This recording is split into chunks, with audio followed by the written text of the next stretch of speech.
What's up, everybody? Welcome back to another episode of pldViews on the PLD Projects YouTube channel. I'm your host. I am PLD, and it's great to be back. This has been a little bit of a funny, funky scheduling for me. I've missed a couple of weeks here and there. Definitely have had some other scheduling issues that I had to take care of. I apologize for the long wait. I try to give you guys weekly content, at least with the one show. Still trying to develop a few others that I'm going to work on. But I'm happy to be back finally talking about again, my favorite sci-fi show of the 1980s. So without further ado, let's just get right into it, right? Episode we're talking about this week is The Dissident, which is the episode 8 of the first season, written by Paul F. Edwards, directed by Walter Grauman, and originally aired December 14th, 1984, and of course, as it is in this part of the weekly saga, we open with the producer's family picture, pretty much. That's what it's got to be, right? It's got to be. They have Howard K. Smith giving the Freedom Network Medal of Honor to a Janet Weinberg this week. Every time it's somebody else, all it is a picture of somebody. Picture of somebody could be smiling, whatever, and all they get to tell is that it's a picture of somebody, and they tell all the good things they're doing to help with the war. It's got to be something like that, right? It's got the crew members, children, crew members, wives, crew members, husbands, everything like that. But it's kind of cool. It's still kind of a funny thing to do to me. Not funny is not the right word, but still kind of a fun thing to do.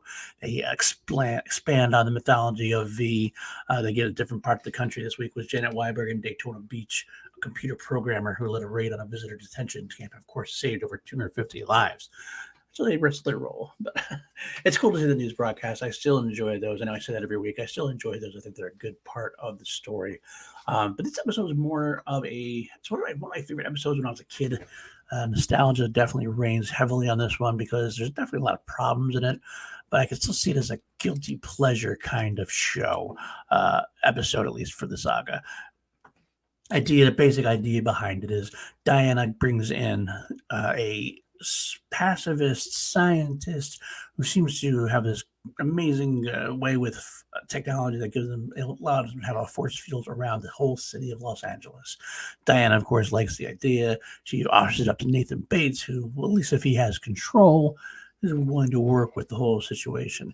What exactly it's going to do? I guess it's going to prevent resistance from coming and going, bringing in arms across the open city lines. They can control the commerce, any prisoner transfers or anything like that. It makes sense what they're doing. It's kind of a cool beginning. But of course, the resistance doesn't like that. They take umbrage with it, and they have to take care of this force field. That's basically the whole gist. The visitors want to keep it up. The resistance wants to knock it down. There's a couple other subplots involved. Of course, we get more of the burgeoning love triangle. Gosh, it's the first real attempt to have the love triangle, as this is the episode of Robin at least admits to Elizabeth that she has feelings for Kyle Bates. The soap opera part continues, let me tell you. And it's the weird soap opera giving that. Again, I'll say it again. I've said it before. Elizabeth, 2 years old, maybe. But she's physically 16, but psychologically she's only 2 years old. So the fact that Kyle ends up falling in love with her, it's still kind of a weird thing. Still, after all these years, get these pictures up here. Go through. Just go through some first things. One of the cool things about the episode, it's a very action-heavy episode. You get to see Donovan and Ham partnering up, which you don't get to see very often, at least, just by themselves for the most part. They're the ones who are tasked with rescuing Jake from the mothership, trying to get this whole, Jacob being the pacifist scientist, rescuing him from the mothership so they can take down the force field that Diana has erected. But it's kind of a weird thing. This is the first thing that really got me. Donovan and Ham, by themselves, are going to get on the mothership. Okay, that I get. Donovan did it in the miniseries. You can get on the mothership. This is a military vehicle. You're going to have two guys just dress up as the uniforms, make their way up with weapons, and just run havoc, breaking through, getting prisoners out, shooting at Diana, and they are able to get away with it. It's just damn impressive. It's actually also damn near impossible. I can't see how this actually would have worked in any way, shape, or form. This is the weekly episode. We don't have a lot of resistance. It can't be a full forward resistance attack. I mean, you remember the final battle where it was like a bunch of resistance fighters against all the visitors. And that was one of the hardest battles you fought in the whole series. Now it's two guys slip in, and no problem. But interesting enough, one of the things they did do is they decided to spend some extra money this week. Donovan runs out of ammunition and actually grabs his laser gun. Donovan hasn't wielded a laser gun since the final battle, pretty much, I don't think. Well, I mean, once or twice in the weekly series, but they always try to shy away from that, given that it was like about $1,000 per laser bolt. That's why they always said, oh, no, we're going to have the Resistance grab up their their human weapons again and make them suddenly work much better with Ham's ammunition. Now, meanwhile, I should also point out one of the things that's weird is that last time we saw Kyle, Elizabeth, and Robin, they were at Mungo's place, one of Kyle's friends, because Nathan had foreclosed on Kyle's house or taken over Kyle's house. Next week, now here they are. They're in this big, comfortable, not mansion, but big, comfortable house. I don't know where to get it from. Is it Kyle's old house? We have no idea. They just happen to be there. But Kyle is setting up to go meet Donovan and Ham as they get Jacob off the mothership. As they leave, Robin gives him a kiss. And then Elizabeth is all flustered because Robin told her she loves him. She loves Kyle. And, of course, Elizabeth loves Kyle. This whole soap opera thing is really ridiculous at this point. But Elizabeth gets to go into the back. She hides out in the back of the truck while Kyle goes into pretty much into a battle-type scenario. What the fuck? Just too much for Elizabeth. Just so that she can say, oh, Kyle, I love you. Oh, look at that. Malcolm, good to see you as always. I try to do these things. I don't actually expect anybody to watch them live. It's just the best way to do it. And I don't want to re-upload it. But thanks for stopping by and watching live. I really appreciate that. But where was I? Because I was with Donovan and Ham. They get aboard the mothership and they rescue this pacifist scientist. Here's the next part of the equation that happens. It's pretty ridiculous. You find out that the Diana wants to convert him. This is a big conversion process. It was this big deal with Julie in the final battle. It was this big site. You got to put this big chamber, all his special effects, all these light shows coming, and it was really into the psyche. It was great moment. It's kind of terrifying moment. And anytime the visitors do the conversion process, it should be that kind of horror kind of method. But we don't have the weekly series. We have the weekly series budget now, so we get the weekly series converter. And it's changed. And basically, they put the guy in a chair, they strap him in these like white bulbs, a few lights, they push him a few buttons, and he shakes and goes, ah, and Dinah just says more, faster. It's like George Lucas, faster and more intense. It's such a letdown for them. It's not even a conversion process. They shouldn't even have called it a conversion process. Just call it torture. Just call it torture or some kind of torture. Make them try to help them solidify the force field with his knowledge through torture. That's what easier said that way. I mean, because it's just a letdown. The conversion process was such a big part of the episodes in the final battle sequence.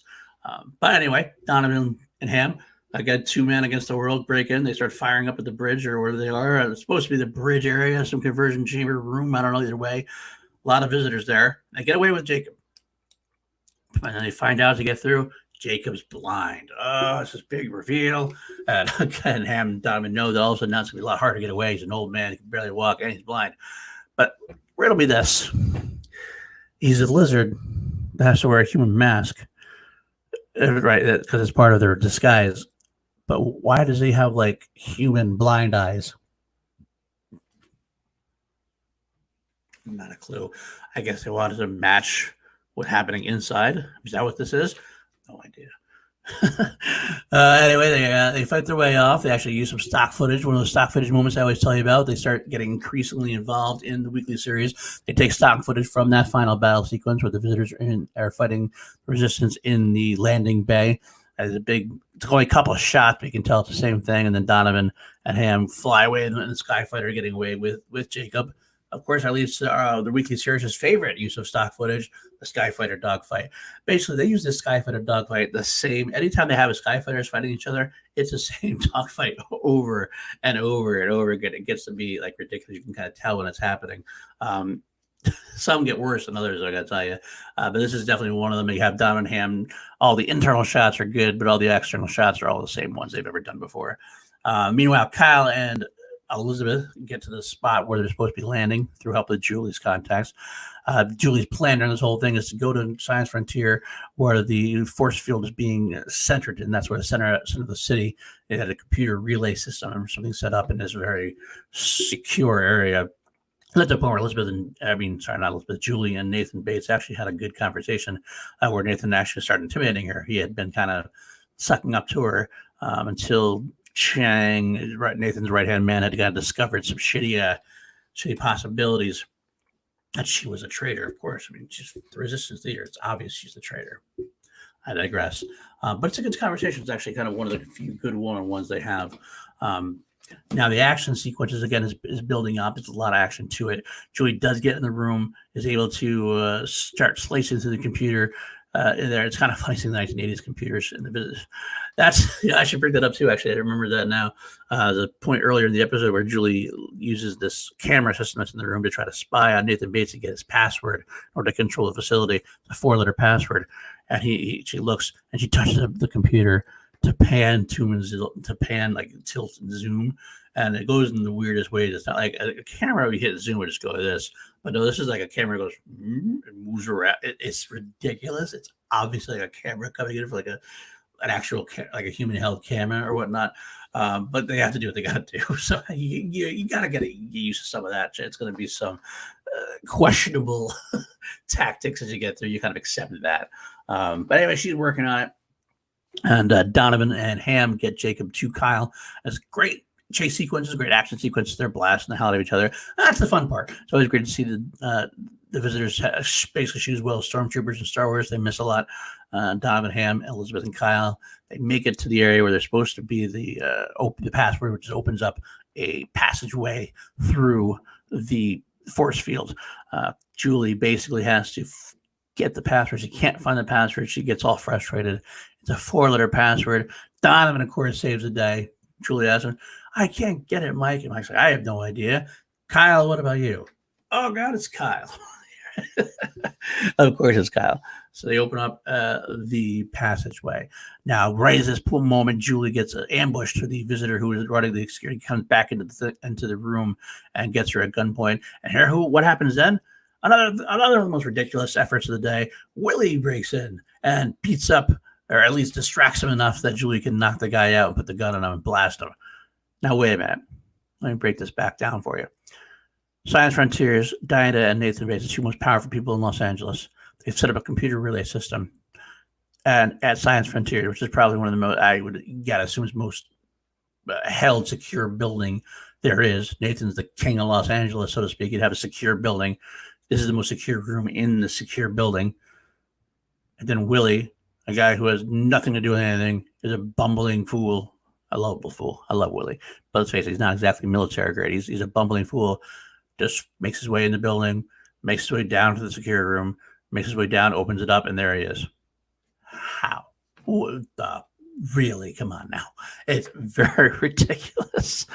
But you know what? Again, it's definitely, like I said, it's definitely nostalgia gets me, because I did like the action sequences with Donovan and Ham together. A lot of fun there, a lot of fun quips with each other. That makes for a good episode. But the end of the Grace episode comes. They're gonna get Jacob through and get him out of the city or whatever, I guess. And then he decides to destroy the force field by destroying himself. And it's a kind of cool special effect thing for the time. It wasn't that great. It's a little cheesy, but they wasted the special effects on that rather than the conversion chamber, I guess. But you know, it's okay for what it does. It's not bad for what it does. And that's the end of that episode. They do a good enough sequence. Like I said, I give it a C, because basically the action was done well enough, and it seemed to be one of the better action sequenced episodes of the series.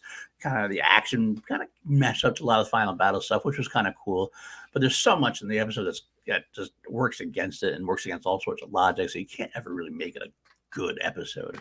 It's just another one of those ho-hum average episodes at that point. But I did like it to a degree. That's all I got to say about that. Anything else about the episode I really should mention? Looking through my notes. No, I think that's good. I think that's good. We did, like I said, the discarded laser was good, but yeah, that's the end of that episode. Before we move on, I'll move on and talk about the character database. We're gonna go through 2 other characters today. I thought today would be a good time to. This is what I forgot. I knew I forgot something. The end of the episode, Lydia and Diana have a little cat fight, not physically, back and forth. It comes to a head. Finally, Lydia says, she's had enough, and that Diana, if the leader ever knew how Diana was basically screwing up, that the leader would be pissed. And so Lydia's like, you know what, I'm gone. She takes a ship back towards the leader. Diana, of course, doesn't like that and orders the mothership to fire on her, destroying Lydia's fighter. It's good drama there. So let's talk about Lydia now. Let's break into the pictures here of Lydia. We got Lydia, the blonde version of Diana, basically introduced in the weekly series. She was not involved in the miniseries at all. She basically was she's created to have a foil with Diana on Mothership. The final battle in the original miniseries, you had John, you had Steven, you had a couple different characters like that she could kind of work against. Work off of, so it wasn't always alien versus human. This is the alien versus alien part of it. And intrigue is always a good part of it too. So you need somebody to intrigue against. That's where Lydia came in. And she was in through most of the episodes for a while. I guess I will do a little bit of a spoiler here. I might as well do a little spoiler here. It's kind of hard to do that with the database as I go through. Hopefully you've seen it. Lydia's not dead. She's not dead. She does come back in a okay way. It's a good and bad way. We'll get to that. But she does go through most of the weekly series, which is cool. She's in 3 different novelizations, which is pretty big considering the weekly novels. The novelizations had a lot of different characters from a lot of different parts of the country, but they did have a couple of different Resistance books with Donovan and Ham and company. And Lydia played a good, sizable role. Death Tide, of course, they invoke Marjorie Donovan, Mike's ex-wife, and it's a plan to get rid of dust through the ocean. We'll talk about that later. Prisoners and Pawns comes where Lydia takes charge of a mission involving some special key resistance fighters are trying to get to New York. Also, they were in the comics. She was in a lot of the comic books as well.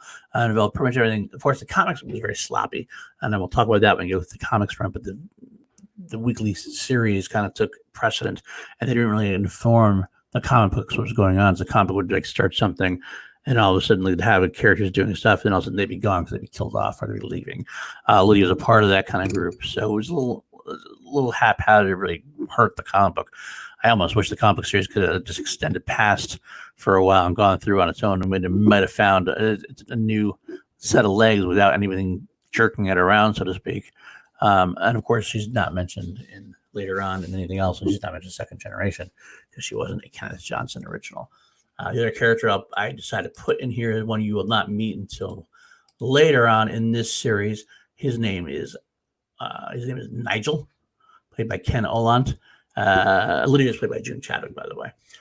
Ken Olant playing Nigel. He's in one episode much later on towards the end of the series. He is Lydia's brother. He has one big, he's a featured player in the one episode, another pawn in the Lydia Diana game, as well as with Philip. But we haven't met Philip yet, so I'll talk about Philip later on as well. It's a good, fine episode, and he's fine, but we don't really see him again, so it's not that important at the end of the day. But I had to put him because I've been kind of branching it through families, and that's Lydia's family, so that's how it works out.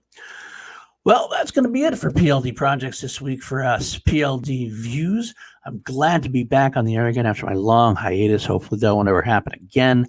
I will be continuing the PLDViews hopefully next week with the next episode, the 9th episode of this series, in the weekly series as a review for that.